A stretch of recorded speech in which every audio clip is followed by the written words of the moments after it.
Good morning to all of you guys.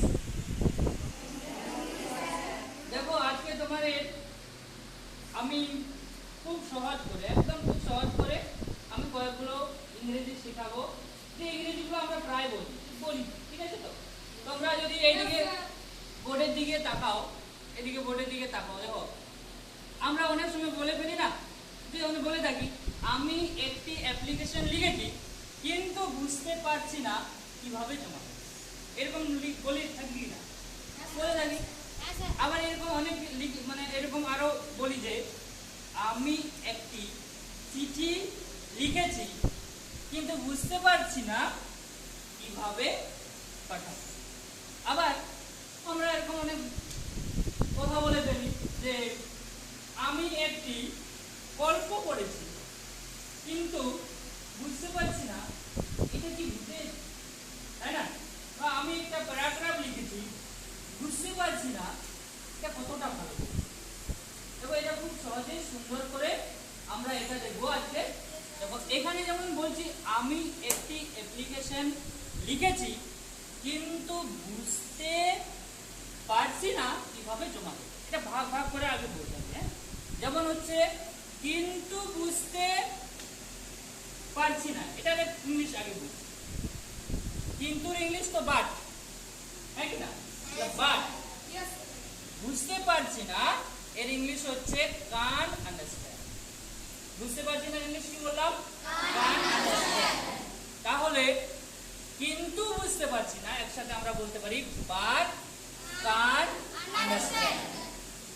আবার কিভাবে জমা দেব, যখনই কিভাবে কথাটা আসবে না, কিভাবে করব কিভাবে জমা দেব, তখনই হাউ টু আসবে। কি আসবে? How to. এবার দেখো এখানে বলছে কিভাবে জমা দেব, তাহলে হাউ টু আর জমা দেওয়ার ইংলিশ, মেন ভার্বের ইংলিশ এইটা আমাকে লিখতে হবে। তাহলে কি জমা দেওয়ার ইংলিশ হচ্ছে সাবমিট।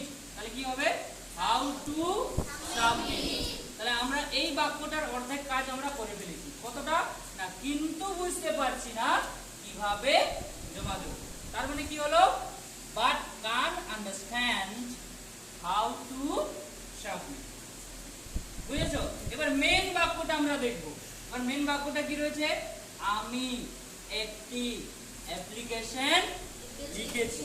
মানে অ্যাপ্লিকেশন তো তুমি লিখেছো কিন্তু এখনো জমা দাওনি। তাহলে যে সমস্ত দেখো কাজ এরকম বোঝাবে কাজটা হয়েছে কিন্তু পুরোপুরি শেষ হয়েছে। বুঝেছো? যেমন অ্যাপ্লিকেশনটা লেখা হয়েছে কিন্তু জমা দেওয়া হয়নি।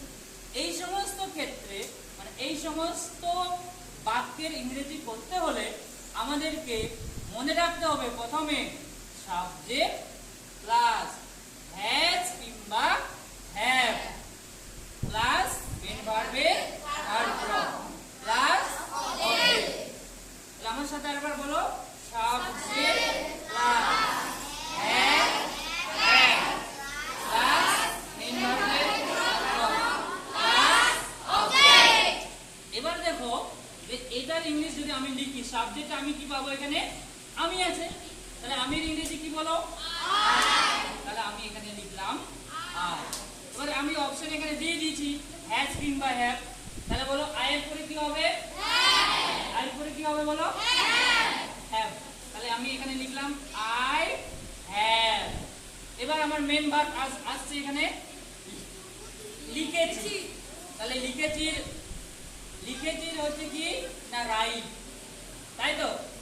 তাহলে রাইটের থার্ড ফর্ম কি? রিটেন।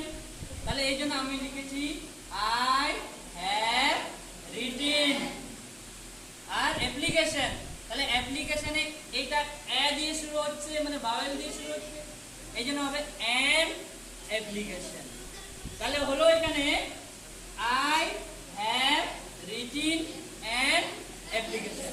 তাহলে পুরো বাক্যটা আমরা পেয়ে গেলাম।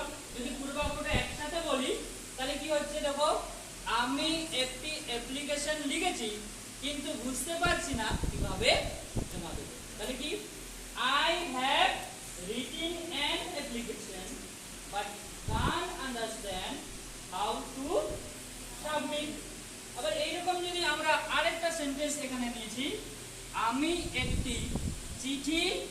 লিখেছি কিন্তু বুঝতে পারছি না কিভাবে পাঠাবো। এটাকে যদি আমি অর্ধেক অর্ধেক করে বোঝাই, কিন্তু বুঝতে পারছি না, তার ইংলিশ কি হবে? বাট কান আন্ডারস্ট্যান্ড। কিভাবে? তার মানে হাউ টু আসবে, তাহলে হাউ টু, আর পাঠানোর ইংলিশ কি? সেন্ড। তাহলে হাউ টু সেন্ড, তাহলে কি হলো?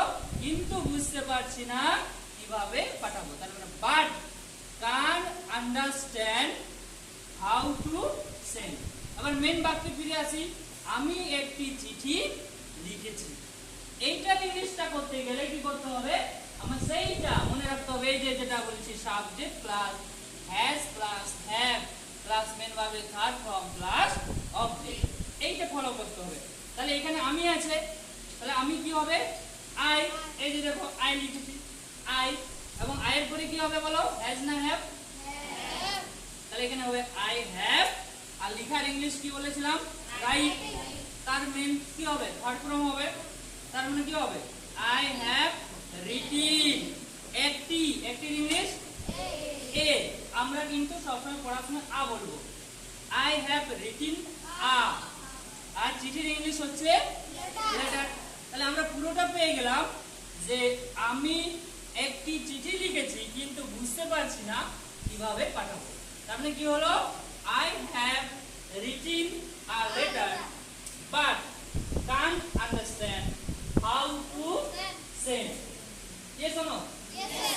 তাহলে তোমরা যদি বুঝে থাকো তাহলে অবশ্যই তোমরা কি করবে? একটা বাক্য লিখো যে আমি একটি গল্প বই পড়েছি। লিখো, লিখো আমি একটি গল্প বই পড়েছি। লিখো আমি একটি গল্প বই পড়েছি কিন্তু বুঝতে পারছি না